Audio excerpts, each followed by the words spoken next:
بالميامين هداتي من بني هاشم بخاتم النبيين أخي الوحي أبي. Bismillahir Rahmanir Rahim. Assalamu alaikum and welcome to the Great Trust. Dua or supplication makes our heart ready to travel towards Allah. And to achieve success in our life, we know that hard work needs to be put in. We know that bringing up children is hard, but with the help of Allah, it can be possible. Not that it's going to be possible, but also pleasurable. And as we saw in our last week's session, when we looked into the dua of our fourth Imam, the dua number 25 from Sahifa Sajadiyah, we just looked into the first two lines of the dua, and we saw that how possible it is to achieve success and to achieve enjoyment and pleasure in bringing up children.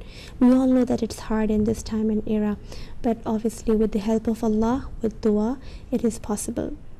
To study more into this very important and crucial dua for us for this time and era, when we feel that dua is a weapon for a believer, we have to make use of it. And how we can make use of it is not just by reciting it, but also understanding it and working on it, practicing it, bringing it live in our lives. To discuss more of this dua, we will welcome Alima Razia Batul Najafi to our studio. Assalamu alaikum, dear Alima. Thank you once again and welcome. And last week you had given us a very precious jewel to us and to our parents to make use of, and I'm sure they have made use of it in this past week and worked on it. Worked on the first two lines, especially that you said that baqa and salah equals to imta. Beautiful, mashallah, you remember it. Yeah, that is the physical security and safety of children, plus their spiritual building leads to the pleasure for the parents in this world and in the hereafter. Exactly. Can we speak more on this dua if you would like to explain, because it's such a special dua. You said it has 35 lines. Alhamdulillah, we just studied 2 and we feel that we have a treasure already with us. So let's see what more this dua has for us and for our parents. Yeah, Bismillah ar-Rahman ar-Rahim. Thank you so much, Zahra. The way, mashallah, you are, taking the pleasure from this dua, I'm sure we are enjoying by, your expression, inshallah. We all, I hope all the young mothers and parents, inshallah, they will recite this dua and take pleasure from it. As we have done few sentences of it, because we can't discuss all of them, just I'm giving few very practicing and very easy sentences of this dua which we can understand very easily. In paragraph 4, Imam Zain al-Abidin alayhi salam, he is saying, Allahumma shdud bihi ma'azudi wa aqim bihi awadi wa kathir bihim adadi wa zayyin bihi mahdari. So it's again, it shows that the way Imam is looking towards children, it's again so beautiful way. He's saying, oh Allah, through them strengthen my arms, like they are my taqat, my quwwat, my strength. Yeah. And then it's saying adorn my presence by them, they are my zinat, they are my adorn, and then he's saying, and make them loving towards me. It is so important, and all the parents has this wish that waj'alhum li muhibbin wa alayya hadibin. Wa alayya hadibin means again, affection and approaching, upright, obedience, never disobedience, respectful, opposed or offenders, like how Imam is emphasizing and using the different words of it, because most of the parents sometimes they suffer from this kind of, and this is the big challenge for parents, that how they are training their child, the way they couldn't face this kind of problems. So waj'alhum li muhibbin. So Zahra, I was just thinking that if you are bringing this kind of children with this dua, then definitely your children will recite the dua of 24, because because they will act upon this dua of Imam Zainul Abidin, in which again the beautifully, like if we get the chance to upbring a pious and righteous children, then they will recite this dua for the parents, for the parents, in which again, I don't know how I should say to my respectful viewers that please, if we have somehow any kind of some misunderstanding between us and parents, just go even before that. But if you have, you just sit with this dua, because the shaitan will come and keep some distance between us and others, because he doesn't like this all beautiful bond and relationship between us. This is from Allah Salih Rahim, because we said Allah is Rahman and Rahim is from that. So but if we recite these du'as, then inshallah all the obstacles and this kind of distance will go away. So what dua says? Allahumma salli ala Muhammad wa ali Muhammad wa alhimni ilma ma yajibu lahuma alayya ilhama. Like, oh Allah, teach me through inspiration knowledge of everything incumbent upon me towards them, whatever I have to know about my parents. Oh Allah, alhimni, teach me, inspire me. So beautiful. And then it's saying that, and gather within me knowledge of all that completely. This is emphasized, and then make me act in coordinates with that you has inspired me. Not only knowing is enough, even but act on it, right. and give me the success to put into practice again. That knowledge you have shown to me, then how much again I can say that. So it's basically identifying their rights and then working on it, then practicing it, bringing it to practice. So with so much, Imam is focusing that حتى لا يفوتني استعمال شيء علمتنيه. Like, I don't want to miss even one single knowledge and information and tip and respect the manners, whatever I can do for my parents, I love to do it. And please Allah, give me this tawfiq to do it, to know it first, to know it. Like make for me the ways of knowing getting the knowledge and then practicing it. Right. Then what Imam is saying, it's so important to know a bit about it. In fifth paragraph, dua number 24, Imam is saying, oh Allah, fill me with fear of my parents. Combination of fear and love is, we can see here, which is very amazing and unusual and beautiful, and I can say it's unique. We can't get this kind of feelings in other teachings, in other religions. What Imam is saying, fill me with fear of my parents, about my parents, and how kind of fear? The fear of one has towards his cruel king, and let me be devoted to them, in other hand, with the devotion of the compassionate mother. So the best love and devotion we get from mother. So I want that kind of devotion towards my parents. And the more strong fear is for the cruel ruler. So I want that fear too. Like, it's just very positive way, like I want to respect him, that kind of fear. So both I want Haybatul Sultan and the Abarruhuma Birral Ummir Ra'uf. So it shows that how much this issue is important if we inshallah get opportunity to raise up the beautiful children. Then in further, Imam is saying that again, I love. I don't know if you allow me, I love to say a few more sentences. Sure, sure, go ahead. I'm sure our viewers are enjoying as well. Yeah, and then saying, make my obedience and devotion to them more pleasurable to my eyes than sleep to the drowsy person, you know, if somebody is drowsy and needs a lot of sleep, so how pleasurable Sweet. that The sleep is sweet for yeah, him. that sleep is. So I want that kind of, I want to take that kind of, you know, sweetness and pleasure by obeying them, you know. And then what, and not only this, again one other beautiful example Imam is giving that, and more refreshing to my, you know, heart than drink to the thirsty. Like how the most thirsty person, they are not doing the very good translation, but you know, here they are saying وَأَثْلَجَ لِلصَّدْرِ مِنْ شَرْبَةِ الظَّمْآنِ, like you know, the person who is so much thirsty, and if the person get the water, so how he will drink. So like that, I want to obey my parents. I want to respect them. I want to, you know, whenever they come, let, you know, give me that strength to stand in respect of them, yeah, to serve them, yeah. And then yes, so we see these qualities might be there in our children, in us, but with that pleasure, I don't know. yeah. So the children might be respecting or obeying their parents, but with this pleasure, that it is that water is to And the you know thirsty. why we are asking to Allah? Because you know, Zahra, it shows that all the powers and, you know, that making the hearts nearer, everything is in the hands of Allah.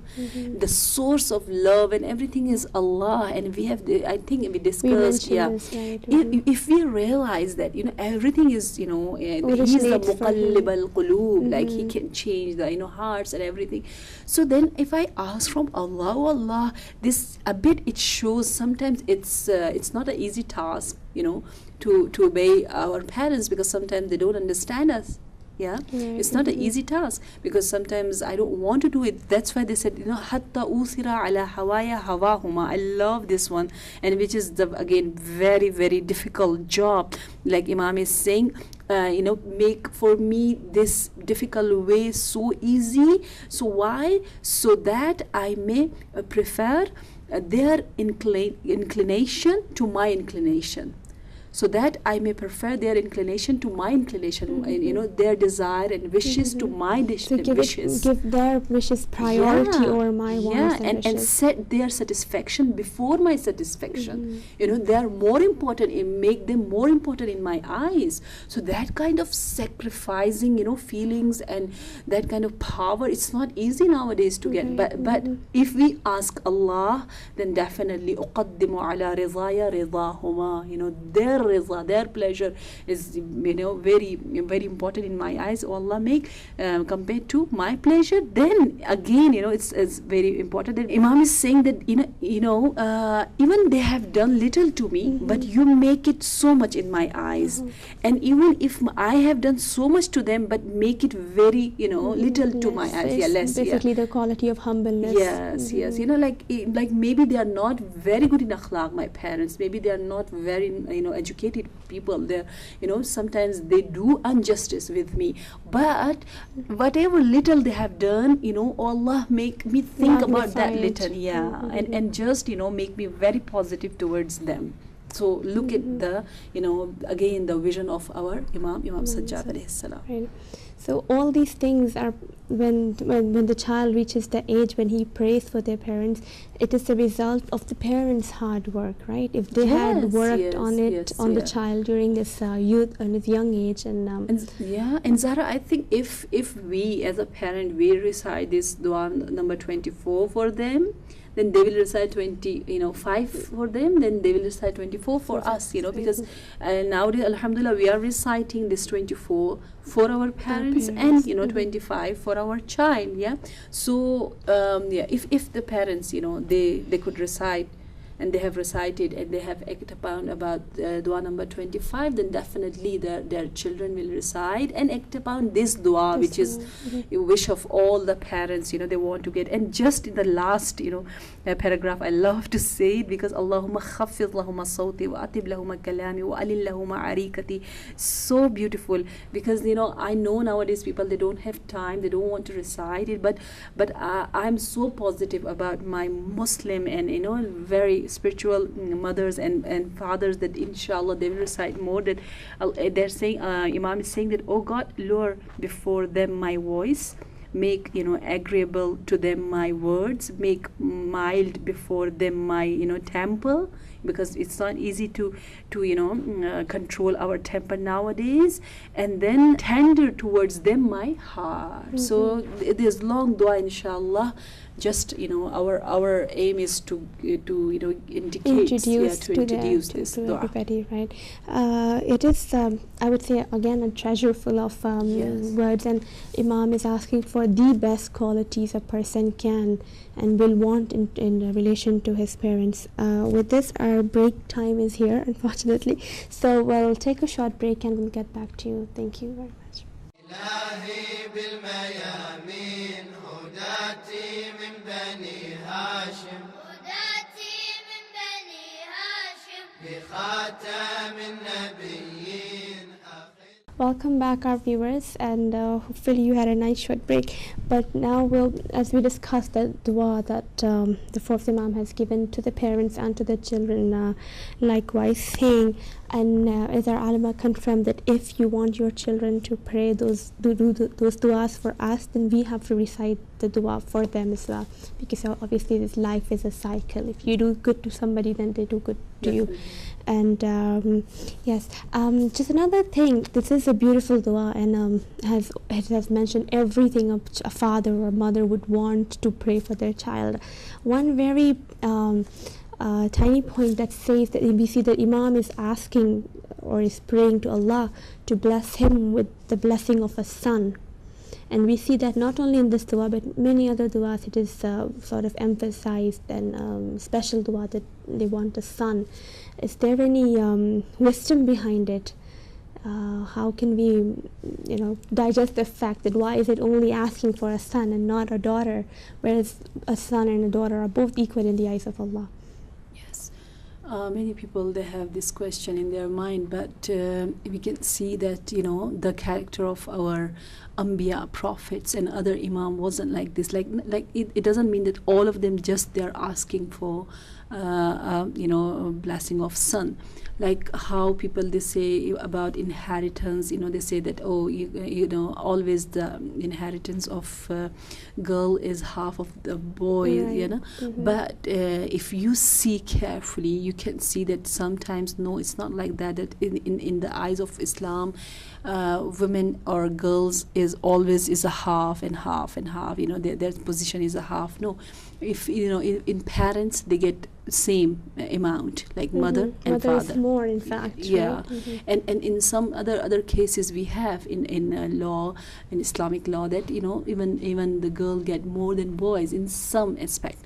So here also we can see that Prophet Ibrahim alayhi salam, he has prayed for a girl, baby girl, not for a boy.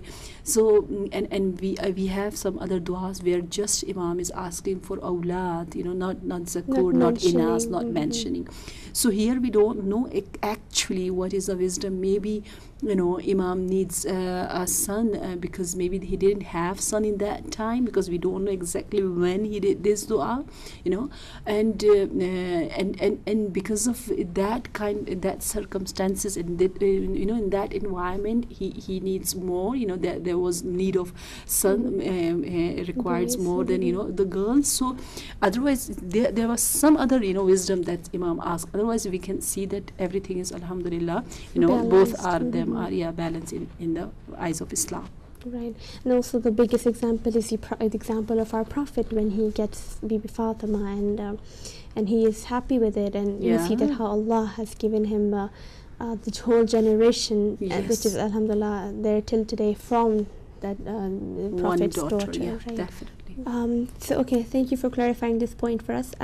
So in the dua again, what would be the highlights again from the dua? As we cannot do the whole dua, but whatever we can do for our as we know, this is dua of one father for his child, and we know how much again we have encouragement for doing dua for our children. And I remember one beautiful story of Ayatollah Shahabuddin Marashi. He says that whatever I have, and so many other ulamas and successful personality, they said whatever we have, sometimes they said because of our parents' dua. So and this great scholar is saying that once my mom, she told me that go and wake up your father for lunchtime, for lunch. So he went upstairs to wake him up, but he wasn't, comfortable to making him, because of respect. He said, how should I make him, up, and how should I call him that Baba or Dad, get up? But and he said, in other hand, there was an order of mom, and here is father, and he was in between, and he was so confused.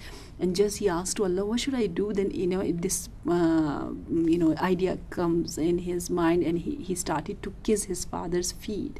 So when he started to kiss, his father gets up, and he saw that how he's putting his cheeks on his feet, and lips, and so much in humble way and respectful way.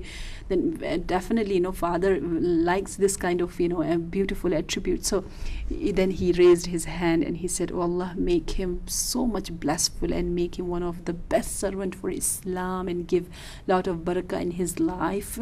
And he said, after that so much changes comes in my life. So it shows that how we do sometimes, and how this great scholar is doing. So this kind of dua, and one of du'as Imam Zainul Abidin he is doing for his children, and alhamdulillah it reaches to us. Right. And we have this opportunity, this Sahifa Sajjadia itself, it is one of the beautiful gift which our Imam has left for us. And we can introduce this to all mankind, for all world, because whatever it is, it's for mankind, Right, for everybody, for every time, age, for every person. It's a biggest treasure for us. We call it Sabur Ali Muhammad. There are so many programs going on about Saif Sajjadi. Inshallah, we get more closer to this a special book with reciting this dua. So in paragraph 6, Imam is taking refuge in Allah from shaitan, and Imam is saying wa'a'idhni wa zurriyati min ash-shaytanir rajim, give me and my progeny refuge from the cursed shaitan. فإنك خلقتنا وأمرتنا ونهيتنا ورغبتنا في ثواب ما أمرتنا ورهبتنا عقابه. Then Imam is saying وَجَعَلْتَ لَنَا عَدُوًّا, you, because of our test, you made him as a enemy for us. يَكِيدُنِي, he is who schemes against us. He has so many tricks against us. So give him, because you have give him an authority over us. He is Sultan, in a way that you didn't not give authority over him. Like we don't have authority on him, but he has authority on us. Imam is educating us that how big kind of enemy we have. We should be very careful about him. Allowed him to devil in our hearts. Because askantahu sudurana, where it is. He lives in our hearts. So Imam is giving us this information, that where he lives, how he treat us, how he misguide us, and where he plays, and how. Again, the Imam is saying وَأَجْرَيْتَهُ مَجَارِيَ دِمَاءَنَا, and let him run in our bloods vessels, that much influence. He is. And then لا يغفل إن غفلنا ولا ينسى إن نسينا, he does not forget though we forget. He's not heedless though we be heedless. Like we get sometimes ghafil, we forget him, but he is constantly sitting to make us misguide us. Then Imam is saying وَإِنْ هَمَمْنَا بِفَاحِشَةٍ شَجَّعْنَا عَلَيْهَا. It's so important that whenever if we are about to commit an indecency, like sins, he gives us courage to do so, like shaja'na, backs us up or supports us, supports us, give us that shuja'a, that encouragement. وَإِنْ هَمَمْنَا بِعَمَلٍ صَالِحٍ ثَبَّطَنَا. So beautiful. But if we are about performing a righteous work, we want to do any good deeds, he hold us back from it. Like we feel so much laziness, we delay it. He's discouraged is. So this kind of information is very important, because I'm doing for myself. Like first of all, I should be very awake, keep away from shaitan, and then my children. To guide them, I have to be aware so I can guide my children. Yes. Then now Imam is giving the solution, the remedy of how. I think this is the best part of du'as. They actually open for us the problems, and then they give us the solutions, how to fight it, or Definitely. how to solve a problem. Definitely. So the remedy is, Imam is saying, okay, now I have told you that where and how he lives and how near he is. Like sometimes enemies, if we know where he is, then we get You're mentally prepared for it. handle So them. if we know he is inside the our bloods, and how much influence he has in our inside body, then Imam is saying the best way to capture him is dua. Allahumma faqhar sultanahu anna bi sultanik. Oh Allah, so defeat his authority over us through your authority. So your authority, how it will come? With dua. Hatta tahbissahu anna bi kasrati dua. Like, oh Allah, capture him, put him in prison by giving me this tawfiq to call you, to remember you, to talk to you, to be connected with you. So connection with Allah is the best way. And one point, very, very important point which we should notice by this beautiful wording of our Imam Zahra is tahbisahu. Tahbisa means capture and putting him in prison. That means we can't finish him, we can't destroy him, we can't eliminate the shaitan. Shaitan will remain, because Allah has given his this chance to live. So just we can put him in prison, means keep him away from us. So one point which we can take from tahbisahu means we can't remove him completely, and secondly it shows it constantly we need dua, and awareness, and be connected with Allah. Like the moment I get ignore of him, he will come and empower. Another point that I get here is that you cannot handle or fight the shaitan yourself. Imam is saying that, oh Allah, you come and help me, you be with your power, you empower him. So that means we human beings, if we leave Allah out, leave Allah aside, we cannot fight the shaitan on our own, because we are not powerful, we are powerless. But we're here, we're getting the enemy to face Allah, because Allah is the most powerful, the absolute power. So he can handle shaitan. It's a very, very important point which we have mentioned, Zahra, because here even Imam said that, Ya Allah, you have given authority him to rule on us, but we don't have that authority. We are weak without Allah, we are so weak, but with Allah we become so much powerful. Then this fighting and this kind of facing is like we can say is justice. Otherwise it's not justice, because if he can see us, we can't see him. So how Allah wants to test us with this kind of enemy? But Allah is saying, I'm there, I'm with you. I'm very nearer to you. To seek me. Yes, I'm nearer to me. Definitely. Also, we see all our Qul a'udhu bi rabbin nas, Qul a'udhu bil falaq. It's all about seeking refuge in Allah from the evil forces of shaitan and men. Yes. But Zahra, the most important thing which we can do with our kids is we can show them that how shaitan comes to near us. We should feel it. It's easy to say a'udhu billah and a'udhu minash shaitan, but we don't know how, when he is coming near to us. So we can say sometimes, look, I done this because shaitan wanted to come and he wanted to misguide me, but because of this dua and this a'udhu billah la hawla wa la quwwa, I could fight him very easily. So we can show them that sometimes if we are in angry mood, if we are tired, we don't have time to, or that much energy to reply them. And sometimes we say something, so we can say that these times shaitan will come, because today I didn't recite this dua and I wasn't in a wuzu position, so I got all this shaitan's attack. And the last of the dua Imam is asking that وَأَعْتِ جَمِيعَ الْمُسْلِمِينَ وَالْمُسْلِمَاتِ وَالْمُؤْمِنِينَ وَالْمُؤْمِنَاتِ مِثْلَ الَّذِي سَأَلْتُكَ لِنَفْسِي وَلِوَلَدِي. Whatever I have asked, this long dua, so oh Allah, whatever I have asked for myself and for my children, give to all Muslim male and female, and mu'min male and female. Look at the heart of mashallah Imam, that how he used to pray for his neighbors, how he is praying for all Muslim and Muslimat. This kind of heart we need, and if we pray for our children and for others, inshallah Allah will accept it very sooner than inshallah. Yes, so all this dua, mashallah, thank you very much, Halima. You've actually simplified this dua for us in such sweet and such interesting words that it really touches the heart. And inshallah we pray that Allah gives us a tawfiq to work on it, to bring this positively alive in our lives, and so that we can stay away from the tricks of this shaitan, who is always after us, and we know that he is there so close to us, and we need help of Allah that he protects us from his tricks and his schemes and keeps us on his path. With this we would like to say wassalamu alaikum wa rahmatullahi wa barakatuh.